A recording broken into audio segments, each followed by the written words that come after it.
साथियों, आज हम दूरदर्शिता पर आप लोगों को कुछ बताना चाहते हैं। मनुष्य की श्रेष्ठता उसकी दूरदर्शिता के कारण ही होती है। जीवन के जिस क्षेत्र में दूरदर्शिता से काम लेते हैं उसी में सफलता की संभावनाएं बढ़ जाती हैं। गृहस्थ को ही ले लीजिए। तत्काल सुख के आकर्षण में जो लोग अपने लिए अच्छा भोगने की लालसा रखते हैं उनके परिवार में सौहार्द नहीं रह पाता। गृहस्थी का सुख और उसकी समुन्नति इस बात पर निर्भर है कि परिजनों में दूरदर्शिता की पर्याप्त मात्रा हो। इस विषय पर हम एक पंचतंत्र की कहानी आप लोगों के सामने प्रस्तुत कर रहे हैं। कहानी का शीर्षक है अक्लमंद हंस।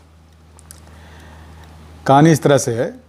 एक बहुत विशाल पेड़ था, उस पर 20 हंस रहते थे। उनमें एक बहुत सियाना हंस था, बुद्धिमान और बहुत दूरदर्शी। सब उसका आदर करते थे और उसे ताऊ कहकर बुलाते थे। एक दिन उसने एक नन्ही सी बेल को पेड़ के तने पर बहुत नीचे लिपटते पाया। ताऊ ने दूसरे हंसों को बुलाकर कहा, देखो, इस बेल को नष्ट कर दो।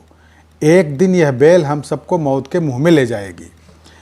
एक युवा हंस हंसते हुए बोला, ताऊ, यह छोटी सी बेल हमें भला कैसे मौत के मुंह में ले जाएगी? सयाने हंस ने समझाया, आज यह तुम्हें छोटी सी लग रही है, किंतु धीरे धीरे यह पेड़ के सारे तने को लपेटा मारकर ऊपर तक आ जाएगी। फिर बेल का तना मोटा होने लगेगा और पेड़ से चिपक जाएगा। तब नीचे से ऊपर तक पेड़ पर चढ़ने के लिए सीढ़ी बन जाएगी। कोई भी शिकारी सीढ़ी के सहारे चढ़कर हम तक पहुंच जाएगा और हम सब मारे जाएंगे। एक दूसरे हंस को यकीन नहीं आया। बोला, एक छोटी सी बेल भला कैसे सीढ़ी बनेगी? तीसरा हंस बोला, ताऊ, तू तो एक छोटी सी बेल को खींचकर ज़्यादा ही कुछ लंबा कर रहा है। एक हंस और बड़बड़ाया, यह ताऊ भी अपनी अक्ल का रौब डालने के लिए अनसन कहानी बनाता रहता है। इस प्रकार किसी भी हंस ने ताऊ की बात को गंभीरता से नहीं लिया। इतनी दूर तक देख पाने की उनमें अक्ल कहाँ थी। समय बीतता रहा। बेल लिपटते लिपटते ऊपर शाखों तक पहुँच गई। बेल का तना मोटा होना शुरू हुआ और सचमुच ही बेल के तने पर सीढ़ी बन गई जिस पर आसानी से चढ़ा जा सकता था। सबको ताऊ की बात की सच्चाई सामने नजर आने लगी, पर अब कुछ किया नहीं जा सकता था, क्योंकि बेल इतनी मजबूत हो गई थी कि उसे नष्ट करना हंसों के बस की बात नहीं थी।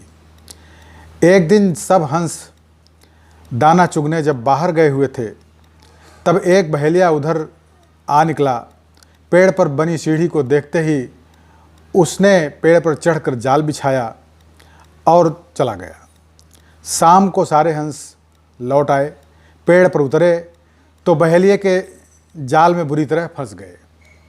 जब वे जाल में फंस गए और फड़फड़ाने लगे, तब उन्हें ताऊ की बुद्धिमानी और दूरदर्शिता का पता लगा। तब ताऊ की बात न मानने के लिए लज्जित थे और अपने आप को कोस रहे थे। ताऊ सबसे रुष्ट था और चुपचाप बैठा था। एक हंस ने हिम्मत करके कहा, ताऊ, हम मूर्ख हैं, लेकिन हम तुमसे बहुत प्यार करते हैं, हमसे मुंह मत फेरो। दूसरा हंस बोला, इस संकट से निकालने की तरकीब तू ही हमें बता सकता है। आगे हम तेरी कोई बात नहीं टालेंगे। सभी हंसों ने हामी भरी। तब ताऊ ने उनसे कहा, मेरी बात ध्यान से सुनो। सुबह जब बहेलिया आएगा तब तुम सब मुर्दा होने का नाटक करना। बहेलिया तुम्हें मुर्दा समझकर जाल से निकालकर ज़मीन पर रखता जाएगा। वहाँ भी मरे हुए के समान पड़े रहना। जैसे ही वह अंतिम हंस को नीचे रखेगा, मैं सीटी बजाऊंगा। मेरी सीटी सुनते ही सब उड़ जाना। सुबह बहेलिया आया। हंसों ने वैसा ही किया जैसा ताऊ ने समझाया था। सचमुच बहेलिया हंसों को मुर्दा समझकर ज़मीन पर पटकता गया। सीटी की आवाज़ के साथ ही सारे हंस उड़ गए। बहेलिया अवाक होकर देखता रह गया। तो दोस्तों, परिणाम दूरगामी भले ही हों, पर संतुष्ट जीवन का आधार आज के सुख और तात्कालिक सफलता ही न रहे, बल्कि कल की सुंदर व्यवस्था को ध्यान में रखकर आज का काम करना चाहिए। दोस्तों, इसी को दूरदर्शिता कहते हैं।